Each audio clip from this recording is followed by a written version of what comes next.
Farm house లో drugs party కేసులో మాజీ ఎమ్మెల్యే రోహిత్ రెడ్డి చుట్టూ ఉచ్చు బిగిస్తుంది.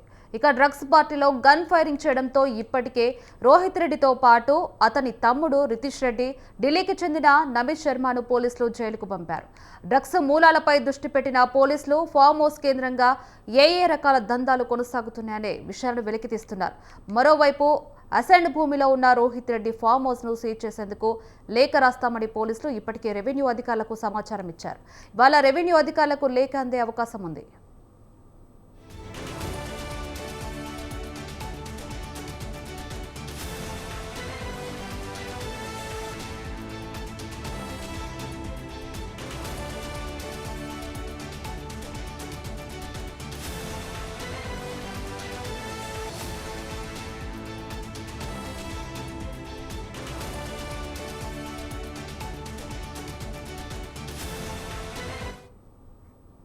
ఫామ్ హౌస్ లో డ్రగ్స్ పార్టీ కేసులో మాజీ ఎమ్మెల్యే రోహిత్ రెడ్డి చుట్టూ ఉచ్చు బిగిస్తుంది. డ్రగ్స్ పార్టీలో గన్ ఫైరింగ్ చేయడంతో ఇప్పటికే రోహిత్ రెడ్డితో పాటు అతని తమ్ముడు రితీష్ రెడ్డి, ఢిల్లీకి చెందిన నమిత్ శర్మను పోలీసులు జైలుకు పంపారు.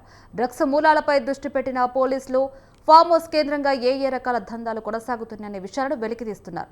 మరోవైపు అసైన్డ్ భూమిలో ఉన్న రోహిత్ రెడ్డి ఫామ్ హౌస్ ను సీజ్ చేసేందుకు లేఖ రాస్తామని పోలీసులు ఇప్పటికే రెవెన్యూ అధికారులకు సమాచారం ఇచ్చారు.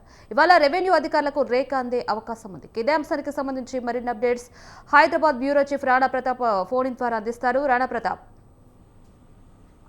పైలట్ రోహిత్ రెడ్డికి సంబంధించిన ఫామ్ హౌస్ తాల్కోల కేసు, డ్రగ్స్ కేసు సంబంధించిన విషయంలో సిట్ అధికారులు దూకుడు పెంచారు. ముఖ్యంగా ఫామ్ హౌస్ సంబంధించిన విషయంలో ఇప్పటికే అది అసైన్డ్ భూమిగా కూడా ప్రభుత్వం భావిస్తుంది కాబట్టి దాని దగ్గరగానే గతంలో జంగయ్య అనే వ్యక్తి దగ్గర ఇతను కొనుగోలు చేసినట్టుగా రికార్డులో ఉంది కాబట్టి అది ఇప్పుడే అక్రమంగా కట్టడం అనేది కూడా పోలీసులు భావిస్తున్నారు. దాని దగ్గరగా రెవెన్యూ అధికారులు చర్యలకు సిద్ధమవుతున్నటువంటి తరుణంలో అయితే నిన్న పైలట్ రోహిత్ రెడ్డికి సంబంధించిన కస్టడీ పిటిషన్ లో వాడివేడిగా నిన్న ఒక వాదనలు అనేది జరిపాయి. ఎందుకంటే ఇటు పైలట్ రోహిత్ రెడ్డికి సంబంధించిన లాయర్ల మధ్య కానీ అలాగే ప్రభుత్వ లాయర్ల మధ్య కూడా వాడివేడిగానే నిన్న వారు వాదనలు అనేది వినిపించారు. ఎందుకంటే ఇప్పటికే వారు ఎవరైతే మత్తు పదార్థాల అవశేషాలు అనేది చాలా మందికి బ్లడ్ లో కూడా వచ్చిన నేపథ్యంలో ముఖ్యంగా టీడీపీ ఎంపీ పుట్ట మహేష్, నమిత్ శర్మ రక్తంలో కొకేన్ కాకుండా ఇతర మత్తు పదార్థాల అవశేషాలు లభించడం అనేది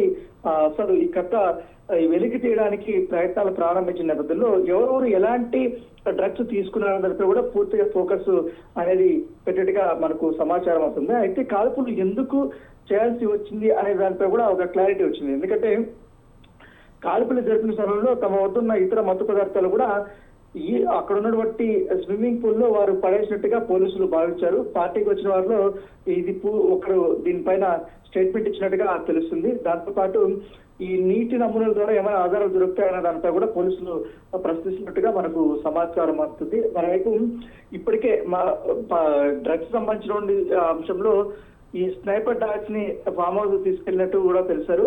యాపిటా పైన కానీ మెథయం ఫైటమైన్ సంబంధించి MDMA డ్రగ్స్ అమ్ముతున్న పలువురులో గతంలో హైదరాబాద్ కూడా పోలీసులు అరెస్ట్ చేశారు. దాదాపు వారి నుంచి అప్పట్లో 72 గ్రాములు MDMA స్వాధీనం చేసుకుని ముగ్గురిని అరెస్ట్ కూడా చేశారు. కాబట్టి వాళ్ళలో ఒకరు వీరికి సప్లై చేశారనేది కూడా ప్రాథమికంగా ఒక డ్రగ్ మాత్రం సప్లై చేశారని పోలీసులు భావిస్తున్నారు. కాకపోతే మిగతా అంతా కూడా సిమ్లా నుండి తెచ్చుకున్నామనేది కూడా వాళ్ళు చెప్పారు. అయితే రోహిత్ రెడ్డి కానీ రితేష్ రెడ్డి, ఢిల్లీ రియల్ ఎస్టేట్ వ్యాపారి అమిత్ శర్మ కానీ కస్టడీకి సంబంధించిన ఉప్పర్పల్లి కోర్టులో చాలా గట్టిగానే నిన్న వాదనలు జరిగాయి. డ్రగ్స్ తీసుకుని వచ్చిన కౌశిక్ రవిని అరెస్ట్ చేయకుండా స్టేషన్ బెయిల్ ఇచ్చి పంపారు.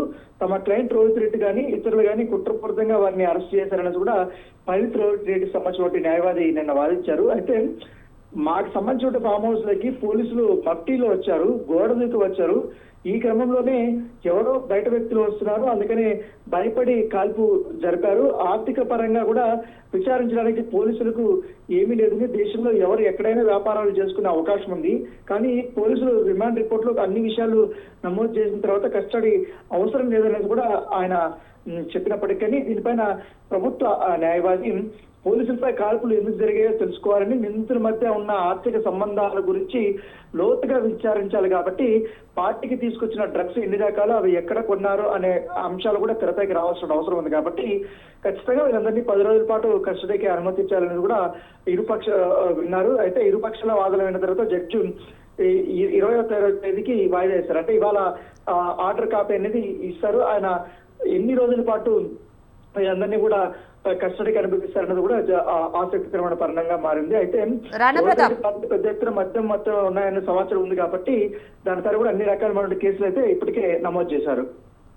రాణప్రతాప్, అంటే మొయినాబాద్ డ్రగ్స్ కేసులో రోహిత్ రెడ్డితో పాటు ఇంకా ఎవరెవరు ఉన్నారు ఈ కోణంలో, అలాగే దందాలకు సంబంధించి కూడా వెలికి తీసే అవకాశం ఉందంటున్నారు, ఎంతవరకు నిజం? ఖచ్చితంగా, ఎందుకంటే ఇప్పుడు అభిషేక్ శర్మ అనేది పేరు కొత్తగా ఢిల్లీకి సంబంధించిన లాయర్ పేరు తెరపైకి వస్తుంది. ఆయన కూడా దీంట్లో ఉన్నారని కూడా తెలుస్తుంది. ఇప్పటి వరకైతే ఈ కేసులో కీలకమైన వ్యక్తులుగా ఉన్నటువంటి వారు ఎవరైనా శరత్ గాని, శ్రావణ్ గాని, కౌశిక్ ని శంషాబాద్ రూరల్ పోలీస్ స్టేషన్ లో ఇప్పటికే సిట్టు బృందం దాదాపు 8 గంటల పైన కూడా విచారించింది. దాంతో పాటు ఈ ఫ్యూచర్ సిటీ పోలీస్ కమిషనర్ ఎవరైతున్నారో సుధీర్ బాబు పర్యవేక్షణలో సిట్టు బృందం అన్ని కోణాల్లో విచారణ వేగవంతం చేసింది. కౌశిక్ రవి ఈ డ్రగ్స్ ని సిమ్లాలో కొనుగోలు చేసినట్లు ఆయన చెప్పినప్పటికీ కానీ వాస్తవం అది కాదనేది కూడా పోలీసులు భావిస్తున్నారు. డ్రగ్స్ ను హైదరాబాద్ లోనే అభిషేక్ సింగ్ నుంచి కొనుగోలు చేసినట్లుగా తెలుస్తుంది. అది కొంతమంది స్టేట్మెంట్ ఇచ్చారు. రోహిత్ డ్రైవర్ ఎవరైతే ఉన్నారో శరత్ తో పాటు అభిషేక్ కు సంబంధాలు ఉన్నట్లు కూడా పోలీసులు గుర్తించారు. అభిషేక్ ని ఇప్పటికే అదుపులోకి తీసుకునే ప్రయత్నం పోలీసులు చేస్తున్నారు. ఇప్పటికే నిందితుడిగా నుంచి వచ్చిన సమాచారం ఆధారంగా డ్రగ్స్ మూలాలపైనే సిట్టు ఎక్కువగా గురిపెట్టినట్టుగా తెలిసింది. డ్రగ్స్ మాఫియా మూలాలను ఛేదించేందుకు ప్రత్యేక బృందాలు కూడా ఇప్పటికే రంగంలోకి దింపారు. ఫామ్ హౌస్ కేసు విచారణ సవ్యంగానే సాగుతుందని కూడా ఇప్పటికే నేను సుధీర్ బాబు చెప్పిన నేపథ్యంలో ఖచ్చితంగా వీరికి అందరికీ శిక్ష అనేది పడుతుంది. అయితే ఈ కేసు విచారణ అనేది కొంచెం ముందుకు వెళ్ళాలంటే ఈ నిందితులందరూ కూడా కస్టడీకి ఇవ్వడం అనేది చాలా ఇంపార్టెంట్. అంటే కస్టడీకి దాదాపు ఒక 5 రోజుల పైగానే వస్తే మాత్రం కంపల్సరీ ఈ కేసులో మరిన్ని కోణాలు అనేది బయటపడతాయి. పైలట్ రోహిత్ రెడ్డి ఆయన ఏమనుకుని ఈ పార్టీ అరేంజ్ చేశారు, ఈ పార్టీలోకి డ్రగ్స్ ఎందుకు ఇన్వాల్వ్ చేస్తారు, దాంతోపాటు ఈ పుట్ట మనీష్ కుమార్ గౌడ్ సంబంధించిన యాదవ్ గురించి సంబంధించిన విషయంలో అతను ఎంతవరకు తీసుకున్నారు ఏంటి, అతను గతంలో డ్రగ్స్ అలవాటు ఉందా, గతంలో ఇలాంటి పార్టీలు అరేంజ్ చేశారా, పైలట్ రోహిత్ కి సంబంధించిన ఫామ్ హౌస్ లో ఎన్ని జరిగాయన్న దానిపై కూడా దాదాపు 2 సంవత్సరాలకు సంబంధించిన సీసీ కెమెరా ఫుటేజ్ కూడా వారు స్వాధీనం చేసుకునే అవకాశం ఉంది. కాబట్టి సో అన్ని రకాలైనటువంటి యాంగిల్స్ లో దీన్ని పూర్తి స్థాయిగా వారు విచారణ చేస్తున్నారు. మరోవైపు ఈ ఫామ్ హౌస్ సంబంధించిన ల్యాండ్ విషయంలో కాస్త ఇంకా స్పష్టత రాలేదు. సో వేరే దగ్గర నుంచి కొన్నారు కాబట్టి ఆ సైన్ భూమికి సంబంధించిన విషయంలో రెవెన్యూ అధికారులు కూడా సీరియస్ అయినట్టుగా తెలుస్తుంది. దానిపైన కూడా ఇప్పటికే విచారణ కొనసాగుతుంది. అయితే ఇప్పటి వరకు బీఆర్ఎస్ కూడా పైలట్ రోహిత్ రెడ్డికి సంబంధించిన విషయంలో వారం రోజుల్లో కూడా మీరు షోకాస్ నోటీస్ పై సమాధానం ఇవ్వాలని షోకాస్ నోటీస్ ఇచ్చిన నేపథ్యంలో దానిపైన కూడా ఇప్పటి వరకు ఆయన ఎటువంటి ఇవ్వలేదు కాబట్టి రియాక్షన్. దాంతోపాటు ఆయన్ని సస్పెండ్ చేయకుండా పైలాస్ దృష్టిలో పెట్టుకుని షోకాస్ నోట్ ఇచ్చి సస్పెన్షన్ రేటు వేసే అవకాశం ఉన్నట్టుగా మనకు సమాచారం అవుతుంది. బీఆర్ఎస్ కూడా ఆయన్ని వదిలించుకునే పనిలోనే ఉన్నట్టుగా మనకు సమాచారం ఉంటుంది. సో చూడాలి ఇవాళ కస్టడీకి ఎన్ని రోజులు ఇస్తారన్న దానిపైన ఈ కేసులో ఎంత పురోగతి లభిస్తుంది, ఎంతవరకు కేసు ముందుకు వెళ్తారని కూడా అనేకమైనటువంటి కోణాలు బయటపడతాయని కూడా మనం వేచి చూడాల్సిన అవసరం ఉంది. Right, thank you Rana Pratap.